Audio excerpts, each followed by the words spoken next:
자, 역사를 가장 역사답게 가르친다고 자부하는 황현필입니다. 평일날 놀면 뭐 하겠습니까? 또 재능 기부해야죠. 그리고 실제로 이 영상을 기다리시는 분들도 상당히 많더라고요. 제가 지난번에 고려 10분 끝내기, 그리고 조선 10분 끝내기, 이 10분 만에 천년 역사를 제가 정리해 드렸습니다. 이제 근현대사 역사를 정리하려고 하는데, 근현대사는 근대 10분, 일제강점기 10분, 그리고 현대사 10분 이렇게 쪼갤 수 있도록 하겠습니다. 이 시간은 흥선대원군이 집권해가지고 1910년까지 나라를 빼앗기는 약 50년 동안의 짧은 시기이긴 합니다만 굉장히 많은 역사적 사건들이 있었고, 제가 이쪽 관련 유튜브 영상만 한 20-30개 정도 지금 촬영을 해놓은 걸로 알고 있습니다. 그 이야기를 10분 만에 총정리해 볼 수 있도록 하겠습니다. 여러분, 연표로 갑니다. 1863년에 고종이 왕이 됩니다. 고종의 아빠 흥선 이하응이 우리 역사상 처음이자 마지막 살아있는 대원군이 된 거죠. 그래서 1863년 흥선대원군이 딱 권력을 잡자마자 세도 정치를 종식시켰잖아. 왕권을 강화시켰잖아. 그러니까 대원군이라는 인물이 왜 중요하냐면 대원군이 집권하기 이전과 이후를 다른 세상으로 봅니다.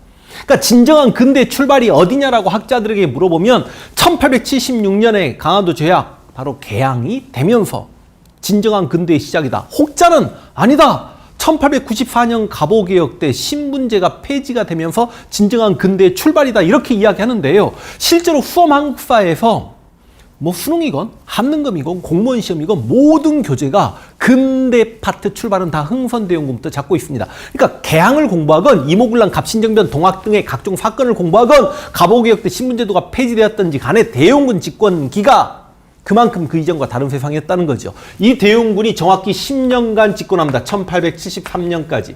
그래서 우리가 이 시기를요, 대원군 집권기 이렇게 이야기합니다. 저는 대원군하고 쓰겠습니다. 대원군의 왕권 강화책과 민생 안정책 여러 가지 내용들이 있죠. 그러니까 대원군의 대내적 업적이었죠. 방금 왕권 강화책이나 민생 안정책은. 그러나 대원군의 대외적 업적, 통상 수교 거부 정책, 예전에는 세국 정책이라고 했습니다. 이 세국 정책 때문에 병인 박해 때문에 일어났던 병인 양요가 66년에 있었고요. 제너럴 셔먼호 사건 때문에 71년에 신미 양요, 두 차례 양요가 흥선대원군 집권기에 있었다는 거 알고 계셔야 되겠습니다. 제가 꼭 써드려야 되나요? 이거 병인년에 있었던 양키들의 소란 양요, 프랑스가 쳐들어왔다. 양헌수 장군이 정족산성에서 잘 막았다. 신미양요 12년에 미국이 쳐들어왔습니다. 어재현이 광성보에서 분전했다. 막 이런 내용들이 있지요. 그러다가 대원군이 10년간 집권했습니다만 최익현이라는 유명한 유생이 있지 않습니까? 즉 그 최익현이 고종에게 상소를 올렸는데 종친의 정치 참여를 금하게 하소서. 대표 종친이 왕의 아빠 대원군이잖아. 그러니까 대원군이 뻘쭘해. 더군다나 고종 12살에 권력을 잡았고 지금 고종이 22살이 됐는데 왕의 아빠가 섭정을 하고 있었단 말이지. 그러니까 네 새끼 다 컸는데 언제까지 네가 섭정할래 하고 최익현이 그렇게 상소를 올리니까 흥선대원군이 하야합니다. 그럼 이제 고종이 직접 정치를 하는 고종의 친정체제가 수립이 된 거죠. 그런데 웬걸 막상 흥선대원군이 하야하자마자 민비 집안 영민씨 일족이 완전히 권력을 장악하는데 세도 정치기의 안동 김씨나 풍양주 씨를 뺨치는 수준이었습니다. 그래서 이 시기를 앞으로 민비가 죽을 때까지를 민씨 척족 정권이라고 이야기해요. 좀 이따 필긴 하겠습니다만. 그런데 이제 어찌 되었든지 간에 흥선대원군이 통상수교 거부 정책을 펴놓고 있었다가 대원군이 날아가고 고종이 친정체제를 수립하면서 우리는 이제 개항의 물결에 우리도 합류하게 됩니다. 바로 강화도 조약을 체결합니다. 개항하게 되는 거죠. 이런 실은 강화도 조약 이런 것들도 수험 한국사에는 이 강화도 조약만 1시간 동안 공부하는 겁니다. 그리고 이제 민비 정권에서 나름대로 개화 정책이라는 걸 추진합니다. 그래서 80년대 초반에 민비 정권 하에서 이렇게 개화 정책을 추진해요. 뭐 통리기무화문이 나와서 오근영을 이영으로 바꾸고 신식군대 별기군 만들어지고 여러 개화 정책들, 뭐 일본에는 후신사 조사 시찰단 건너가고 청해는 영선사 건너가는데 이런 개화 정책에 대한 불만으로 빵 하고 어떤 사건 하나가 터지는데 그 사건이 바로 1882년에 99인들이 봉기했고 민비는 충청도까지 국지법의 대가 이용익의 등에 업혀서 도망을 가고 그 사건 흥선대원군이 다시 한번 권력을 잡았던 이모년에 일어난 군인들의 난입니다. 와, 제 이모군란 영상 보시면 재밌는 이야기들 많죠. 이때 실제로 나라 재정을 담당하고 있었던 민비의 오래비격이었던 민교모 같은 경우는 구식군인들에게 잡혀가지고 밟혀서 창자가 터져서 죽었고, 흥선대군의 친형이었던 이최은 같은 경우는, 그러니까 민비가 무서운 여자라고 말씀드렸지 않습니까? 어찌 보면 민교모는 대웅군의 처남이야. 처남을 다 자기 편으로 만들어버렸고요. 은함에 맺어버렸고요. 대웅군의 친형을 영의정으로 삼면서 대웅군의 친형까지 자기 사람으로 만들었는데, 대웅군의 친형 이최영이 구식군인들에게 잡혀가지고 어떻게 죽어? 구식군인들이 창을요, 이최영 영의정 항문에 꽂아가지고 입으로 빼버립니다. 그게 이모군란이에요. 물론 청군이 개입하고 또 민비가 청나라 군대를 불러들였지 않습니까? 흥선대군이 잡혀가면서 이모군란은 실패로 끝납니다. 그래서 민비 정권하에서 개화정책이 계속됩니다만, 이 개화정책에 불만을 품었던 젊은 급진 개화파들 김옥균, 박영효, 홍영식, 서강범 등이 못 참겠다고 들고 일어났던 사건이 바로 갑신정변입니다. 근데 이 갑신정변, 최초의 근대적 정치적 정변이었죠. 근데 이 갑신정변이 실패로 끝나면서 방금 말씀드린 그 급진적 개화파들, 이들이 전부 다 일본으로 도망을 가거나 홍영식 같은 경우는 죽고, 또 일본으로 갔던 김옥균도 10년 후에 홍종우 등의 자객에 의해서 피살당하고 그러다 보니까 결과적으로 조선의 근대화가 차질을 빚게 되죠. 그리고 조선에서는 죽어버린 시간 10년 나옵니다. 10년 동안 죽어버린 조선이에요.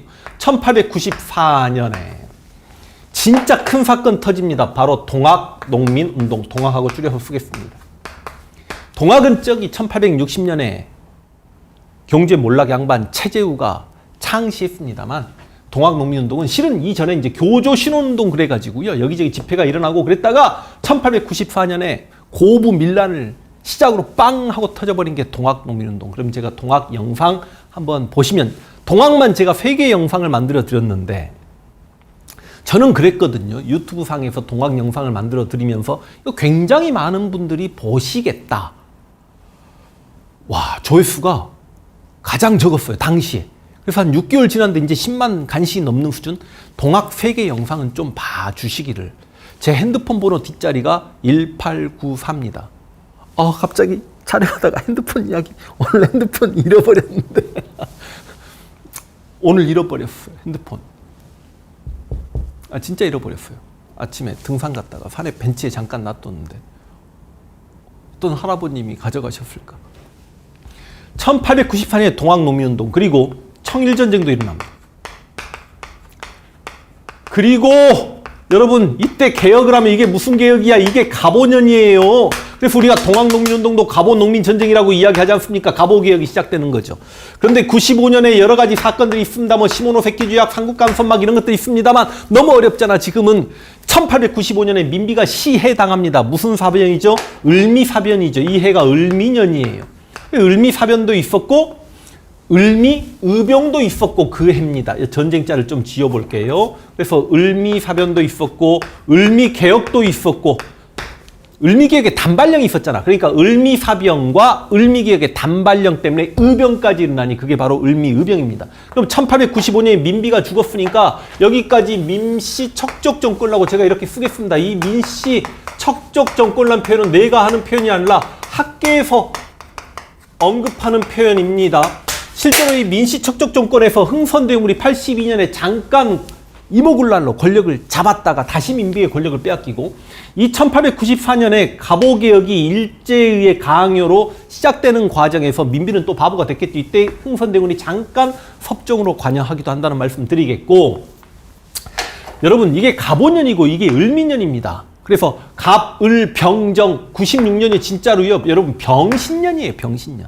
이 병신년에 아관 파천합니다. 고종이 무서워서 러시아 공사관로 들어가 숨어버리죠. 아관 파천해놓고 있을 때 서재필이 독립협회를 바로 이 96년에 만듭니다. 미리 말씀드리면 독립협회는 98년까지 2년간 갑니다. 98년까지 이렇게 독립협회. 노란색으로 갔어야 되는데. 여러분, 이 독립협회는 96년에 만들어지긴 했지만 수험학살 공부할 때는 무조건 1898년상이 상당히 중요해집니다. 1898년에 독립협회가 만민공동회 만들어서 이권수운동 막 전개하고 그래요. 그러다가 저러다가 독립협회가 1898년에 황국협회에 의해 탄압받으면서 독립협회가 문을 닫습니다.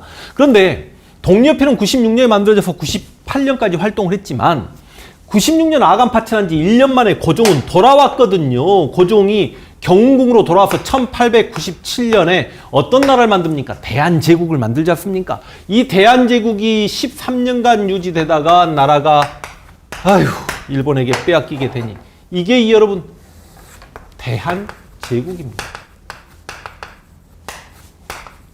그래서 1897년에 대한제국이 수립되고 고종이 이제 황제가 됐고 연호도 광무란 연호를 사용하고 원구단에서 황제 즉위식을 거행하죠. 나름대로 이 광무정권 대한제국에서 여러 가지 개혁을 하기 위한 노력들을 상당히 많이 합니다.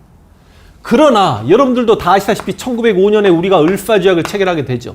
실은 1904년에 너일전쟁이 발발하고 1904년에 한일의정서 체결하고 1차 한일협약 체결하고 을사조약 체결하고 1907년에 한일신협약 체결하면서 사법권, 경찰권 빼앗기고 1910년에 완전히 국권을 피탈당하는 바로 여기까지가 근대 파트라고 생각하시면 되겠습니다.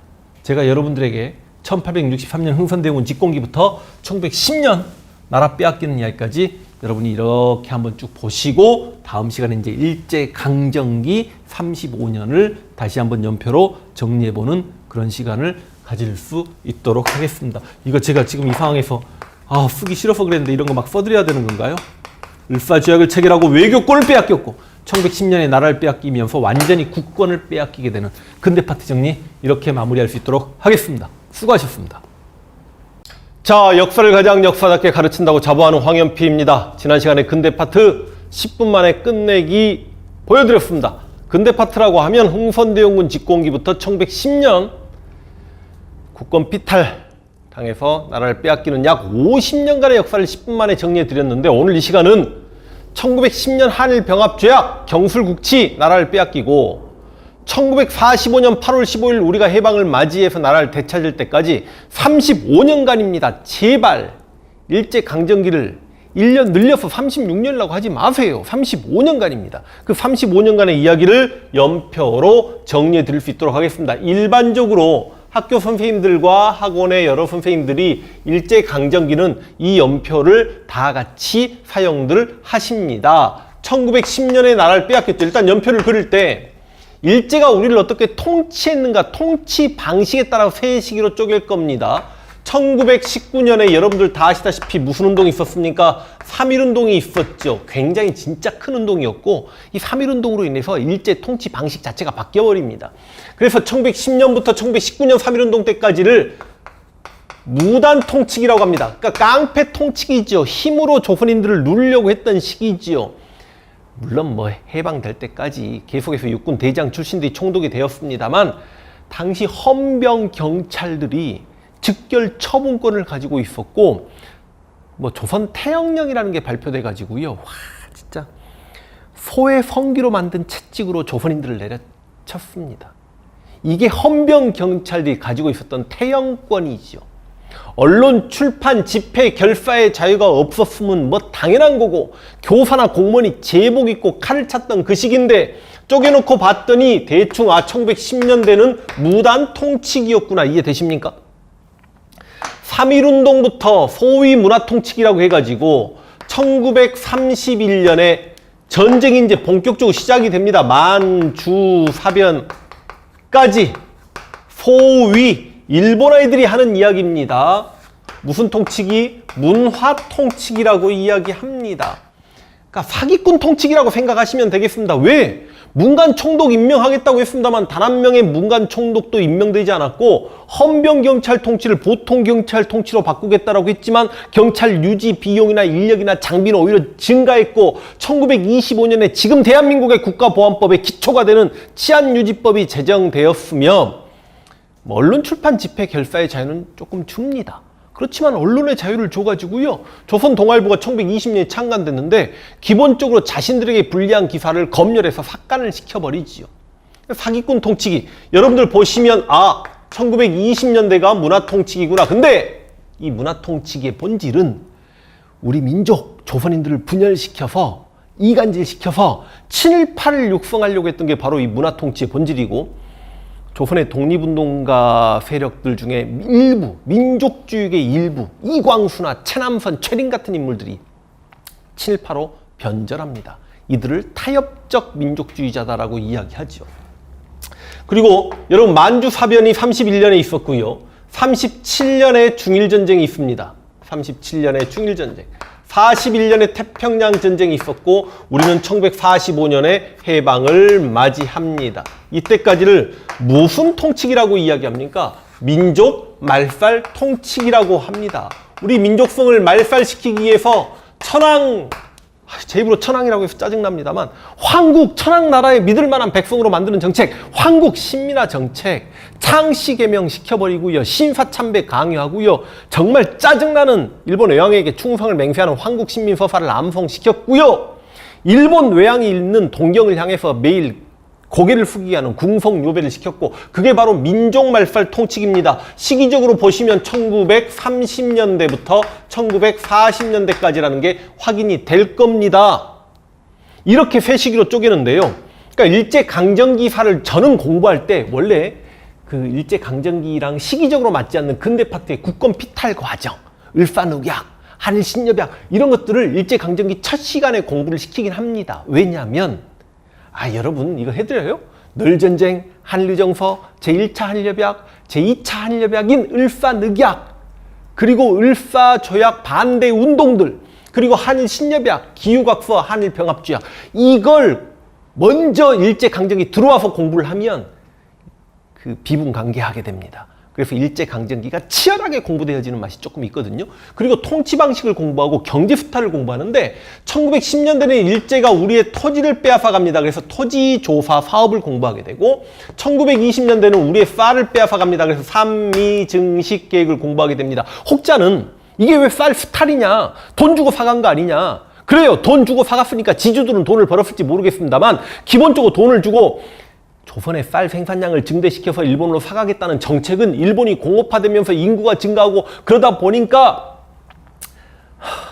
쌀이 부족해서 쌀 가격이 폭등하니까 일본의 쌀 가격 폭등을 막기 위해서 조선에서 쌀 생산량을 증산시켜서 일본으로 가져가겠다는 건데, 조선에서는 쌀 수출을 막을 수 있는 권한이 없잖아요. 그러니까 기본적으로 한반도에 남아있는 쌀이 확 줄어들게 되면서 쌀 가격은 올라가고 조선 농민들은 굶주리고, 그 조선 농민들 굶어 죽지는 말라고 만주에서 소, 돼지 먹이는 잡곡 수입에다가 조선인들 먹였지 않습니까?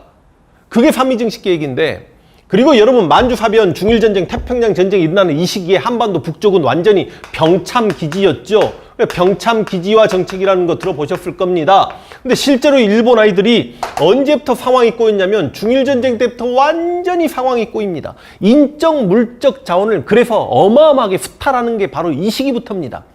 그래서 여러분 민족말살 통치도 실은 37년 이후에 강하게 행해집니다. 왜? 외왕에게 충성을 맹세하고 일본 군인 군복을 입혀서 전쟁터에 조선인들을 내보내야 되는데, 우리가 전쟁터에 나가가지고 막 고향 생각나고 아리랑 하고 노래 부르면서 빠가야로 하고 일본 입장에서는 아군들에게 조선군들이 총을 쏘아서는 안 된다. 민족성을 훼손시켜야 된다. 말살시켜야 된다. 그게 황국신민화 정책이거든요. 그리고 인적 자원, 물적 자원을 수탈해야 됩니다. 와, 여러분 1938년부터 총동원령이라는 게 선포가 돼가지고요. 공출라는 이름하에 모든 쌀을 국가가 다 긁어가고요. 여러분 시골에서 음메 꿀꿀 소리가 안 들립니다. 모든 가축 다 끌고 갑니다. 오죽하면 여러분 당시 삽살개 같은 경우는 털이 복실복실하잖아요. 이거 전부 다 진짜 방한복 만든다고 그래서 멸종 직전까지 갑니다. 이게 공출제예요. 금속 다 끌고 갑니다. 교회 종, 학교 종, 뭐 절에 있는 범종 다 끌고 가가지고 이걸로 총알 만들었다고. 그리고 인적 자원 수탈, 지원병, 징용, 학도병, 징병, 정신대까지 이게 다 37년 이후 38년에 총동원령이 선포되는데, 그래서 저는 뭐라고 이야기하냐면 이 시기에는 우리의 모든 것을 앗아갔다. 10년대는 토지를, 20년대는 쌀을, 30년대 이후 38년 총동원령이 선포되고 우리의 모든 것을 빼앗아갔던 시기가 바로 이 시기다라고 말씀드리고, 이제 일제강점기사를 공부할 때는 지금 통치 방식과 이제 경제 수탈을 공부했잖아요. 그런데 뭐 고등학생들 국사책이라든지 아니면 뭐 공무원 수험서에도 일제강점기 대단원병이 뭔지 아십니까? 바로 민족 독립운동의 전개예요. 그러니까 우리가 어떻게 독립운동사를 전개했는가를 공부하시면 되는데, 그것만 한번 정리해 드리자면 1910년대는 언론, 출판, 집회, 결사의 자유가 없다. 결사라는 건 조직을 만드는 자유가 없다. 그런데 국내에서 뭔가 독립운동이 전개되면 독립운동 단체가 만들어져야 되겠죠. 그러니까 1910년대 국내에서는 비밀 결사 단체가 만들어집니다. 그게 바로 임병찬의 독립의금부나 박상진, 김자진의 대항광복회가 아주 중요하게 공부되어지는 이유고, 1910년대 해외에서는요, 독립운동 기지들이 만들어집니다. 그 신흥무관학교가 있었던 남만주의 삼원보라든지 아니면 연해주의 성명회, 권업회, 이상설의 대한광복군 정부, 선병희의 대한국민의회, 그리고 간도와 그다음 중국과 그다음 미주 대륙의 대한국민의회와 하와이의 대조선 국민군단까지. 그러니까 여러분 독립운동사를 공부할 때도 10년대, 20년대, 30년대 쪼개는데 10년대 국내냐 국외냐, 20년대, 30년대 국내냐 국외냐 이렇게 공부하는 거예요.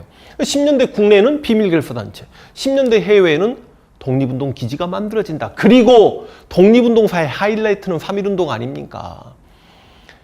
1919년 3월 1일부터 4월 30일까지 200만 명이 참여했던 거적적인 만세운동이지요.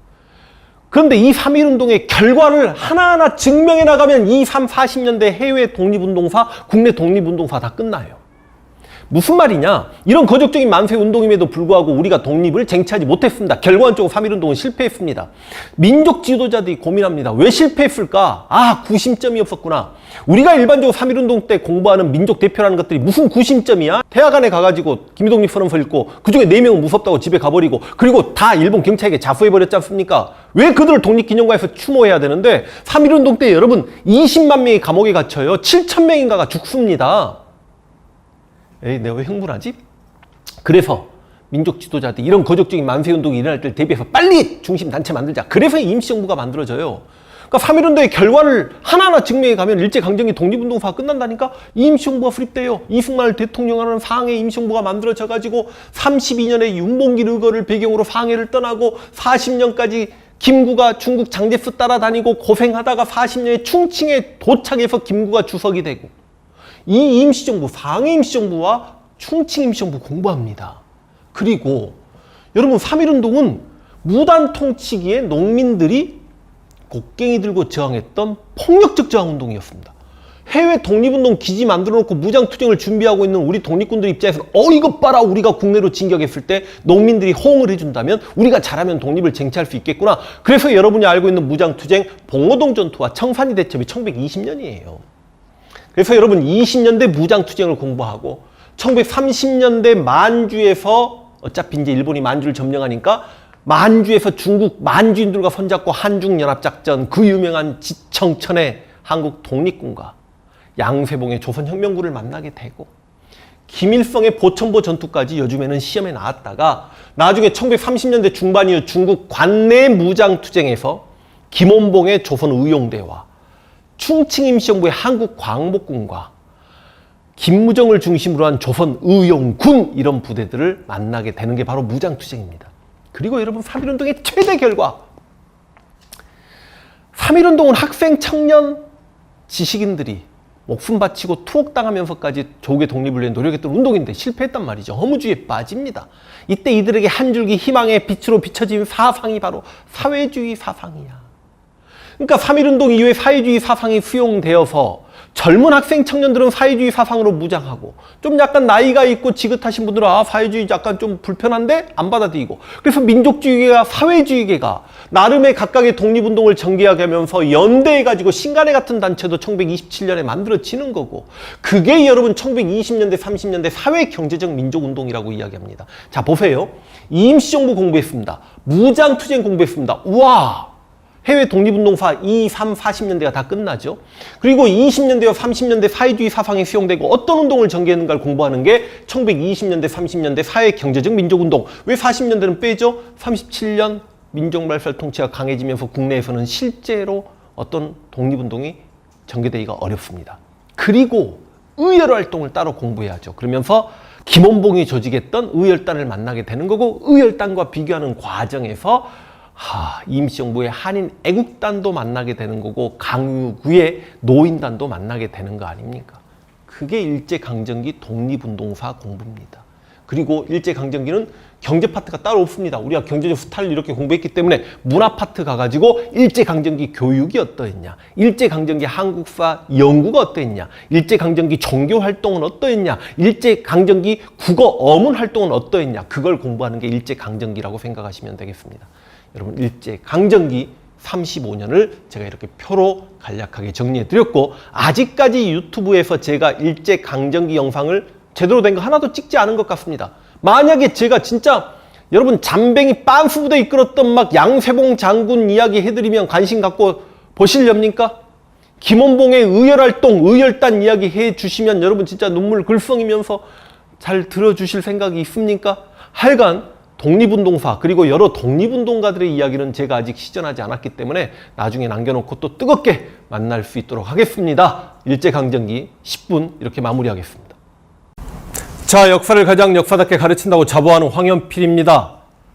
지금까지 고려, 조선, 근대, 일제 10분 끝내기. 오늘 현대사는 인간적으로 10분에 못 끝냅니다. 15분 끝내기 도전하겠습니다만 20분 넘어갈 수도 있다는 말씀 드리면서 어떤 사건 하나하나 설명하고 싶은 마음이 얼마나 간절하겠습니까만 현대사, 그러니까 우리 해방 이후부터 지금 이명박, 박근혜, 문재인 정권까지 제가 연표를 그려갈 테니 흐름만 잡고 헌법 개헌이 굉장히 중요합니다. 개헌 과정, 4.19, 5.18 유랑쟁 아주 주요 사건만 정리하면서 갈 수 있도록 하겠습니다. 연표가 장난이 아닐 겁니다. 저 끝까지 가서 그렇지 않아도 제 연구실에 이렇게 칠판이 넓기 때문에 그나마 이게 가능하다는 말씀 드리면서 미리 이렇게 연표를 쭉 그려놓고 여기까지 한번 채워 넣어볼 수 있도록 하겠습니다.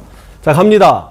여러분 1945년 우리는 해방을 맞이합니다. 맞죠? 인정하죠? 그래서 3년간을 우리가 미군정기라고 합니다. 48년까지 미군정 떨어지면 안 되죠? 이 미군정기에 우리는 나름 통일된 정부를 수립하기 위해 굉장히 많은 노력을 했죠. 뭐 모스크바 삼상회의도 중요했고 좌우합작운동도 중요했고 남북협상운동도 중요했습니다. 그런 것들은 제가 대한민국 수립과정에서 이쪽 파트만 영상을 한 20여 개 이상 남겨드렸습니다. 이 3년간의 미군정기를 거쳐서 48년에 재헌국회에서 이승만을 이제 대통령으로 선출하게 됩니다. 그런데 당시 우리 헌법에 입각하면 대통령의 임기는 4년 중임입니다. 그러니까 만약에 이승만이 당선돼서 4년 중임이니까 52년까지 할 수 있게 되는 거고요. 만약에 재선에 성공하면 56년까지 가능한 겁니다. 근데 미리 말씀드릴게요. 이승만은 초대 대통령에 한해 중임의 제한을 철폐한다라는 4.4.5.입 개헌을 해가지고 60년까지도 대통령을 하고 있었고 60년에 대통령 선거에 출마하려다가 이 3.15란 사람이래. 3.15란 숫자가 실제로 시험 공부하는데 한국사에 너무너무 중요합니다. 3.15 부정선거 때문에 빵 하고 4.19가 터져서 이승만이 하야하게 되죠. 그러니까 여기서부터 여기까지를 우리가 이승만 정권, 저는 이승만하고 이렇게 이름을 쓰겠습니다. 그런데 일단 여러분 한국전쟁이 50년에 발발합니다. 이거 다 알고 계시죠? 한국전쟁이 3년 전쟁이기 때문에 53년에 이렇게 끝납니다. 휴전이죠. 6월 25일. 그리고 이제 이승만 정권, 물론 여러분 대한민국 정부가 수립되고 국민들이 이승만 정권에게 바라는 가장 큰 열망은 두 가지가 있습니다. 북한 토지개혁이 있으니까 남한도 토지개혁해달라. 북한 친일파 처벌했으니까 남한도 친일파 처벌해달라. 그래서 이 시기에 그 두 가지 사건에 대해서 이제 수험 한국사생들은 공부하는 거고요. 한국전쟁을 공부합니다. 근데 한국전쟁 중에 이제 개헌, 바로 1차 개헌이 52년 부산 정치파동 일으켜서 이걸 발췌개헌이라고 이야기합니다. 무슨 말이냐. 이승만이 국회에서 간 선제로 선출되었습니다만 이때 재헌 국회의원 임기가 2년밖에 안 돼요. 근데 50년 5월 30일에 치러진 국회의원 선거에서 이승만을 추종하는 국회의원들이 대거 낙선함에 따라 이제 국회에서는 이승만이 당선되기 어려운 구조입니다. 그런데 마침 전쟁통이고 당시 국회의사당은 부산에 있었고 그러다 보니까 당시 국회의원들에게 공포감 조장하는 부산 정치파동, 자세히 이야기하면 재밌습니다. 막 총칼 들이밀면서 원래 무기명 투표해야 되는데 그냥 이렇게 기립 투표하기로 해가지고 다른 헌법 내용, 재헌 헌법 내용은 그대로 내버려 둔 채 대통령을 국회에서 국회의원들이 간선으로 선출한다는 내용만 발췌해가지고 국민들이 직접 선출하는 걸로 바꾸는, 그러니까 원래 이게 직선제 개헌이죠. 직선제가 직접 민주정치이긴 합니다만 이승만이 자신이 대통령질 한 번 더 해먹으려고 했던 개헌이니까 이걸 발췌 개헌, 직선제 개헌, 1차 개헌이라고 이야기하고요. 54년 총선에서는 이제 4년마다 치러질 거 아닙니까? 이승만의 자유당이 큰 승리를 거둬요. 그래서 자신감을 가지고 민주적으로 표결을 하려고 합니다. 원래 대통령 임기는 미국처럼 4년 중임인데 이승만은 초대 대통령이니까 초대 대통령에 한해서 중임의 제한을 철폐하라. 초대 대통령은 죽을 때까지 대통령 할 수 있대. 이게 바로 2차 개헌이죠. 54년에. 자, 그런데 원래 제가 이거 지금 수업하는 거 아닌데 203명의 국회의원이었고 3분의 2 찬성표를 얻어야 되면 135.333이 나오는데 136표가 나와야 가결이 되는데, 이야, 역사가 재밌으려고 135표가 나온 겁니다. 한 표 때문에 이 초대 대통령에 한해 중임의 제한을 철폐한다. 다시 이야기해서 이승만이 56년 대선에도 출마할 수 있다는 이 개헌이 실패한 거죠. 그런데 서울대 수학과 교수가 어떻게 0.3이 반올림이 되냐? 숫자적으로, 수학적으로 0.5 이상이면 세운다. 5입.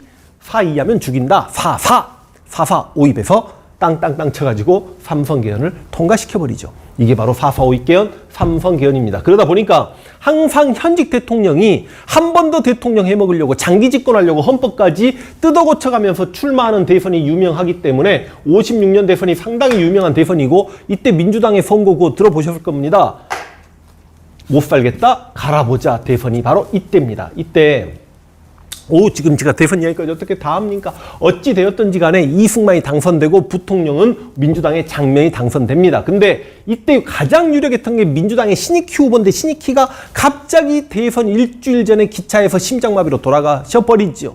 그러다 보니까 이승만이 당선된 건데, 그래서 민주당은 대선 후보가 없어요. 그러다 보니까 무소속으로 출마했던 조봉암이 엄청나게 선전하게 되고, 그 조봉암이 여기서 진보당이라는 당을 만들었는데 조봉암이 김일성의 지령을 받았던 간첩이다라고 해가지고 진보당 사건을 조작해내면서 조봉암을 사형에 처해버리는데, 수험한국사에서는 진보당 사건이 굉장히 시험 출제가 많이 된다는 거, 이승만의 독재를 이야기하고 싶은 거죠. 자, 그리고 이제 60년 가서 3.15 부정선거, 그래서 빵하고 4.19가 일어났고 이승만은 하야합니다. 허정과도 정부에서 3차 개헌을 하게 되는데, 이게 개헌 중에는 가장 중요한 개헌이죠. 우리 역사상 처음이자 마지막 의원 내각제, 내각 책임제 개헌입니다. 그리고 양원제 개헌이라고 해가지고 국회의원을 참의원, 민의원 선출하기도 하는 거죠. 총선을 치렀는데 이제 이승만의 자유당은 날아가고 민주당이 압승을 하는 거죠. 그래서 60년에서 61년까지 민주당의 총선에서 이겼고, 민주당의 대통령이 윤보선이고 총리가 장면인데, 그 총리가 행정권을 가져서 장면 내각이라고 이야기하죠. 그래서 여기는 이렇게 제가 장면이라고 이렇게 쓰겠습니다. 장면 내각입니다. 장면 내각 이래저래 했습니다. 그런데 사회 혼란을 핑계로 61년에 5.16 군사 쿠데타가 일어나죠. 박정희가 혁명 공약을 발표하면서 63년까지 이걸 우리가 저 앞에 미국 군정이랑 비교해야 되지 않겠습니까? 그래서 박정희 군정이다라고 이야기합니다. 박정희가 국가재건 최고회의 의장이 되는 거죠. 2년만 군정을 시행하고 민간인에게 정권을 이행하겠다라고 이야기합니다. 그런데 이제 61년에 쿠데타 성공했고 62년 후반쯤 가서 2년만 군정을 시행하고 민간인에게 정권을 이행하겠다라고 했던 박정희가 군정을 조금 연장하면 안 되겠니? 막 이런 이야기 하다 보니까, 아니 네가 이승만하고 뭐가 달라? 그러니까 박정희가 고민을 합니다. 내가 민간인에게 정권을 이행한다고 했는데 약속은 지켜야 될 텐데, 아하, 내가 민간인이 되면 되겠구나 하고 자기가 군복 벗어버리죠. 안녕하세요, 나 민간인입니다. 그래 놓고 내가 이렇게 민간인이 돼서 대선 후보로 나올 테니까 국민들이 표로 심판해주면 되겠네. 이게 바로 다시 직선제 개헌 62년의 5차 개헌입니다. 그럼 4차 개헌이 어디로 갔나요? 장면 내각 때 3.15 부정축제자들, 이승만 정권의 부정축제자들, 3.15 관련자들을 일사부재리 원칙을 깨면서까지 다시 한번 처벌하겠다. 소급입법 적용해서 죄를 몰아서 처벌해버리는 4차 개헌도 있었답니다. 5차 개헌이 직선제 개헌입니다. 그래서 63년 대선에서 박정희가 윤보선을 우리 대선 역사상 가장 작은 표 15만 표 차이로 이기고 당선되는데, 5차 개헌에서 역시 직선제로 가긴 하지만 대통령의 임기는 4년 중임제입니다. 그러니까 63년에 박정희가 대통령이 되면 만약에 67년까지 할 수 있는 거고, 재선에 성공하면 몇 년까지 할 수 있는 겁니까? 아이고, 왜 잘못 쓰고 그래. 71년까지 이렇게 대통령 할 수 있는 거죠. 여러분, 박정희가 63년에 대통령이 당선이 됩니다. 그리고 65년에 참 중요한 일이 두 가지가 있습니다. 일단 한일 수교가 성사됩니다. 한일 수교 관련 방위에서도 한 30분 정도 시간 투자하겠죠. 그리고 65년부터 베트남 파병이 시작돼가지고 이게 73년까지 갑니다. 그러니까 이 4년 동안은 그래도 박정희가 나름 좀 잘했나 봅니다. 그래서 박정희가 67년에서는 63년보다 윤보선에게 더 큰 편차로 이기게 됩니다. 그래서 이제 71년까지 가는 거죠. 68년에 남북한의 긴장 관계가 고조됩니다. 1.21 사태라고 해가지고요. 1.21 사태 뭐 쓸 필요까지 있나? 청와대 북한 특수부대원들이 박정희를 죽이려고 왔다가 김신조만 살아남고 그런 사건이 있었고, 푸에블로호라고 하는 미국의 첩보선이 북한에 의해 납치되는 경우도 있었고, 울진 삼척에 막 무장공비가 침투되고, 그게 여러분 68년이에요. 그러니까 이 남북한의 긴장관계가 고조되니까 그걸 핑계로 박정희가 야, 저 북한의 김일성을 막하는 건 나 박정희 외에는 안 되는 거 아니야? 그래서 헌법을 한 번 더 개헌할게. 그게 바로 6차 개헌인데, 이게 대통령이 3번 대선에 나올 수 있는 삼선 개헌을 날치기 통과시켜버립니다. 그러니까 일종의 이것도 삼선 개헌이고 이것도 삼선 개헌이고, 헌법에 명시된 대통령의 임기를 어겨가면서까지 삼선 개헌 해가면서까지 권력을 연장하려고 했던 대표적인 사람이 이승만과 박정희이기 때문에 우리 교과서에도 이승만과 박정희는 독재자로 규정을 하고 있고, 이들의 이 헌법 개헌에 대해서 미친 듯이 시험 출제를 해버립니다. 그래서 이승만이 이렇게 삼선 개헌 초대 대통령이 안에 중임의 제안을 철폐한다는 헌법을 뜯어 고쳐놓고 대선에 나오는 56년 대선이 시험에도 많이 나오는 거고, 그래서 71년 대선에서 삼선개헌 직후에 바로 박정희와 김대중이 뜨겁게 붙었던 대선이 역시 시험 출제가 많이 되는 거죠. 이 대선에서 진짜 박정희가 고전합니다. 근데 박정희는 3선만 더하기로 했으니까 원래는 이 75년까지 해야 되는 거죠. 그런데 72년에 딱 머리를 씁니다. 여러분, 72년에 통일 파트에서 너무너무 중요한 7.4 남북 공동성명이라는 게 체결되게 됩니다. 자주 평화 민족 대단결의 원칙에 입각해서 통일 3대 원칙이 발표되고 남북조조위원회가 설치되고, 이거 완전히 통일 분위기 조성됩니다. 박정희가 뭐라고 이야기하냐면, 야, 내 임기가 3년밖에 안 남았는데 3년 동안에 통일을 완수해내기는 어렵지 않냐. 통일 때까지만 내가 대통령 할게. 국민들이 좀 표로 좀 찬성표 던져줘. 그래놓고 바로 7차 개헌에 착수해버립니다. 이게 바로 그 유명한 유신 헌법이죠. 초강력 대통령이 탄생하는 겁니다. 대통령이 입법권을 장악합니다. 국회의원 3분의 1을 임명하죠. 이들을 유신정회라고 이야기하고 국회 해상권을 가지고 있습니다. 대통령이 긴급조치를 발동시킬 수 있습니다. 긴급조치라는 건 대통령의 명령이 헌법보다 우선하게 되는 거죠. 그래서 대통령은 또 어디서 선출하냐면 통일주체국민회의에서 선출하는데, 이거 완전히 이게 공산주의예요. 그 통일주체국민회의에서 대통령이 선출됐는데, 이때 박정희 몇 번째로 선출됩니까? 한 번, 두 번, 세 번, 네 번째 대통령 됐는데, 이때 우리랑 대한민국과 수교하고 있는 나라가 그래도 한 4, 50개국 되지 않았을까요? 아직 동유럽이나 이런 국가들은 수교를 하지 않고 있을 때이긴 합니다만, 여러분, 전 세계 나라들이 우리나라에 들어와 있는 각국 대사관에 있는 외교관이 참석을 하지 않아요. 미국의 외교관이건 뭐 일본의 외교관이건, 이건 전 세계가 왕따 났다는 거지. 딱 당시 세계 나라 외교관이 취임식에 참석합니다. 어딜까요? 대만, 그리고 아프리카 국가 2개, 이디오피아, 그리고 가봉. 참. 그래서 이제 이때 통일주체국민회의에서 대통령 선출하는데 몇 년째 대통령을 선출하면 6년짜리예요.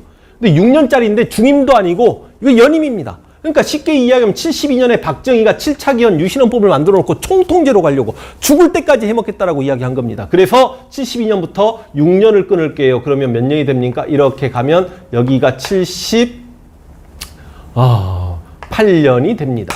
그럼 여러분, 이제 여기를 표를 나눕시다. 72년 때까지를 우리가 박정희 정권, 그냥 이건 박정희 정권이다라고 이야기하고요. 여기서부터 이제 유신이에요. 그런데 여러분, 78년에 또 통일주체국민회의에서 박정희가 당선이 되고 79년이 되었습니다만, 79년에 무슨 일이 벌어집니까? 야, 이때 78년에 2차 석유파동으로 경제가 엉망이었고, 79년에 YH 무역에서 막 부도나는 과정에서 신민당 당사 농성, 그 여공들이 농성하는 과정에서 경찰들이 신민당 당사까지 들어오니까 김영삼이 막 박정희를 비판하는 외신 기자들 불러 모아서 막 회견을 했고, 그것 때문에 김영삼이 국회의원에서 제명되니까 바로 부마 항쟁이 있었던 게 79년 아닙니까? 부마 항쟁이 한창일 때 박정희가 10월 26일 날 죽습니다. 12.6 사태죠. 그래서 이제 유신의 심장이 무너진 거죠. 민주사회가 도래하나 싶었는데 서울에서 이상한 빛이 비춰지기 시작합니다. 사람 머리에서 반짝반짝하고 막 이상한 새끼가 등장해요. 그게 12세기 신군부 쿠데타가 되겠습니다. 그래서 이 신군부 쿠데타 일어나고 나서 이제 여러분 80년이 됩니다. 80년 서울의 봄이 있었죠. 진짜 서울에서 여러분 시 규모 장난 아니었습니다. 그런데 서울의 봄 좀 지워줄까? 예쁘게 가게. 서울의 봄이 있었고 시위를 중단시켰습니다만 갑자기 전두환 일당이 5.17 비상계엄을 확대시켜버리죠. 5.17 비상계엄 확대 때문에 광주에서 빵 하고 터진 게 광주 민주화운동, 5.18 광주 민주화운동입니다. 자, 여러분 실제로 대통령이 79년에 박정희가 서거하고 12월 달에 최규하가 대통령이 됐으나 이렇게 전두환이 쿠데타를 일으킨 거고, 그 다음 5.17 비상계엄을 확대하고 5.18 광주 민주화운동을 진압하고 전두환은 국가보위 비상대책위원회 국보위를 만들고 나서 8월 달에 지가 대통령이 돼요. 근데 이때 최규하나 여기 전두환도 박정희가 유신체제에 만들어 놓은 통일주체국민회의 안에 들어가서 대통령이 된 거야. 그랬다가 전두환이 조금 자존심이 상했나 봐. 내가 유신을 끝내겠어 하고 전두환이 유신을 끝내는 8차 개헌을 단행합니다. 80년 10월 달에. 그래서 엄밀히 따지면 여러분 이 80년까지가 유신이에요. 정확하게. 일반적으로 79년에 박정희가 죽으면서 유신이 끝났다고 생각하지만 유신 시대는 80년까지고, 그리고 자기가 81년 2월에 취임을 합니다. 이쪽이 복잡해지네. 81년 2월에 새롭게 대통령이 취임을 해요. 그러면 어디까지 신군부라고 해야 되냐면 이거를 신군부라고 해야 됩니다. 이 신군부는 앞에 박정희 군부랑 비교하기 위해서 신군부라고 이야기하는 거죠.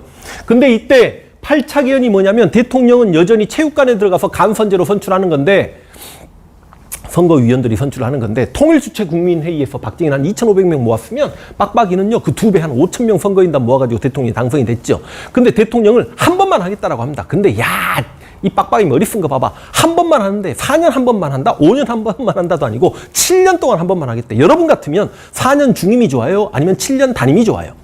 4년 하고 국민들에게 심판받아서 잘하면 4년 더 하고 못하면 그냥 날아가는 건데 7년 한 방 머리 쓴 거야. 그래서 7년 단임제로 갑니다. 81년 2월에 취임했으니까 언제까지 가겠습니까? 7년이면 88년 2월에 전두환의 임기는 끝나야만 하는 겁니다. 그래서 우리가 이 시기를 이제 무슨 정권이라고 이야기합니까? 빡빡이 정권, 전두환 정권이다라고 이야기합니다. 여러분 전두환 때 굉장히 많은 일들이 있습니다만 생략하겠습니다. 그런데 이제 87년 갑니다. 여러분 박종철 고문치사 사건 이후에 넥타이 부대들 직선제 개헌 요구 있었고, 그래서 갑자기 대통령이 TV에 나와서 헌법을 바꿔서 직선제로 개헌해 주려나 했는데 전두환 빡빡이가 TV에서 인상 쓰면서 본인은 하면서 4.13 헌조치, 헌법을 수호하고 지켜야 되겠대. 그런 의무를 가지고 있대. 젠장, 지금 대한민국의 헌법을 보십시오. 대한민국 헌법들은 걸레헌법, 누더기 헌법입니다. 권력자들 입맛에 맞게 마음대로 뜯어 고쳐진 헌법인데 국민들이 이제 처음으로 직선제 개헌을 요구하는데 직선제 개헌 안 할 거야 라고 해버리니까 빵 하고 터져버린 게 바로 6월 항쟁이죠. 60 항쟁이다라고도 이야기합니다. 이게 바로 87년 상황이 되겠습니다. 근데 6월 항쟁 이후에 이제 노태우가 6.29 선언을 하고, 그래서 직선제 가야 되니까 원래 88년 2월에 전두환의 임기가 끝나면 빨리 대선을 치러야 되잖아요. 그래서 급히 9차 개헌을 발표하는데 이 9차 개헌에 입각해서 우리는 지금까지 5년 단임제 직선제로 대통령을 선출하고 있는 겁니다. 그래서 시험에 굉장히 많이 출제되는 9차 개헌, 5년 단임제 직선제 개헌. 직선제 개헌에 성공한 거죠. 6월 항쟁은 성공한 항쟁입니다. 그런데 이제 대통령 선거에서 완전 죽 서서 개줘버리죠. 1로 3김의 대결입니다. 김영삼과 김대중이 특히 이렇게 분열하는 과정에서 전두환의 하수인이었던 노태우가 당선이 돼버리니 이제부터는 대통령 임기는 5년 갑니다. 앞으로 대선은 무조건 12월에 치러지고요. 대통령은 2월에 취임한다라고 생각하시면 되겠습니다. 5년씩 끊어가면 갈 수 있을까요? 저기까지? 93년까지 노태우 임기가 됩니다. 노태우예요. 노태우 정권. 자, 92년 대선에서 김영삼이 김대중을 이깁니다. 그래서 98년까지 무슨 정권? 김영삼 정권 이렇게 가겠습니다. 김영삼 정권. 97년 대선에서 김대중이 이회창에게 승리합니다. 그래서 여러분 03년까지 김대중 정권입니다. 김대중 정권. 02년 대선에서 노무현이 다시 한번 이회창에게 승리합니다. 이회창. 2번 나오네. 08년까지 갑니다. 이게 여러분 노무현 정권입니다. 07년 대선에서 이명박이 정동영에게 승리합니다. 그럼 몇 년이야? 13년까지 가게 됩니다. 그러니까 무조건 여러분 뭐 02년 대선이다. 02년 12월에 대선 치르고 03년 2월에 취임하는 거예요. 07년 12월에 대선 치르고 08년 2월에 취임하는 겁니다. 여기 이명박 정권. 그리고 12년 대선에서 박근혜가 문재인에게 승리합니다. 그래서 몇 년까지 가야 됩니까? 18년까지 가야 되고 17년 대선에서 누군가 승리하면 몇 년까지 가야 됩니까? 계산 안 돼요. 원래는 이렇게 해서 2023년까지 가야 되는데 문제는 박근혜 대통령이 탄핵을 당하면서 17년에 끊어지게 되니까 이제 후손들이 만약에 개헌이 안 되게 되면 대통령들 몇 년에서 몇 년까지 공부하다가 기분 진짜 완전히 박근혜가 다 뒤집어 놔버렸습니다. 여기까지 박근혜 정권이고요. 지금 현재도 문재인 정권입니다. 계속 이렇게 이쁘게 그래도 가보자. 이렇게 가고 현재 문재인 정권 이렇게. 자, 이러면 다 되죠. 그런데 일반적으로 수험한국사는 지금 어디까지 시험 출제가 되냐면 일반적으로 노무현 정권까지만 시험 출제가 되기도 합니다. 여러분들 대통령들 선후관계 한번 제가 보너스로 좀 잡아드려 볼까요? 1대 2대 대통령 한번 보십시다. 여기 1대 대통령입니다. 이승만. 2대 대통령 이승만입니다. 3대 이승만이고 4대 3.15 부정선거인데 취임하기 전에 4.19로 이승만이 하야합니다. 그러니까 장면 내각에서 윤보선이 바로 4대 대통령이 됩니다. 박정희가 63년에 5대, 67년에 6대, 71년에 7대, 그 다음 72년에 8대, 78년에 9대, 박정희가 5번 해먹습니다. 그리고 11.6 이후에 최규하가 10대, 전두환 빡빡이가요, 5.18 이후에 11대를 해먹습니다. 8차 개헌하고 여기서 12대고요. 그 다음 노태우 13대, 김영삼 14대, 김대중 15대, 노무현 16대, 이명박 17대, 박근혜 18대, 지금 문재인 19대 이렇게 생각하시면 되겠고 이제 공화국 몇 공화국 이런 이야기 들어보셨을 텐데 헌법 체제가 바뀌면서 공화국이 완전히 바뀝니다만 이승만을 우리가 제1공화국이다라고 이야기합니다. 여기 장면 내각을 제2공화국이고요. 박정희를 우리가 3공화국 이렇게 이야기합니다. 유신 체제 4공화국이죠. 그 다음 전두환 정권 드라마에도 나왔습니다. 5공화국이고 이때부터 6월항쟁으로 9차 개헌되고 5년 단임제니까 실은 지금까지 다 6공화국이에요. 6공화국인데 이제 김영삼부터 문민정부다 이런 표현을 썼고요. 김대중은 국민의 정부다 이런 표현을 썼고요. 노무현은 참여정부다 이런 표현을 썼죠.